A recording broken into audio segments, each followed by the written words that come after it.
Nexia 3 mashinasiga 12 4-inch pozitsiya diskasini ichini qoraytirib, yuz qismlarini shlifoka qilib o'rnatamiz. Okalar, ko'rishingiz mumkin. O'zini заводской holatda turibdi.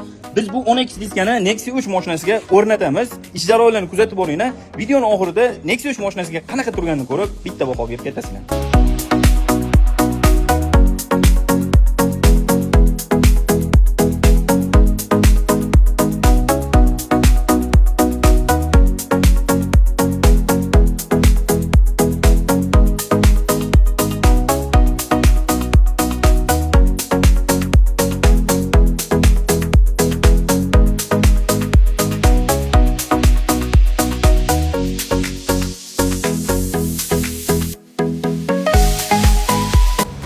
Okey, faqat to'g'risini aytasiz. Nexia 3 mashinasiga biz qo'yib bergan 10x diska qanchalik yarashgan.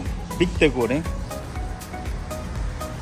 10x 15 razmer diskasini ichini qoraytirib, yuz qismlarini shlifoka qilib qo'yib berganmiz. Mashinamiz rangiga diska ancha yarashdi. Akamizning o'zlariga ham yoqdi. O'zlari bizga zakaz bergandilar. Zakaz asosida akamizga tayyorlab berdi. Agar yoqqan bo'lsa, kommentda o'z javoblaringizni qoldirib ketasiz.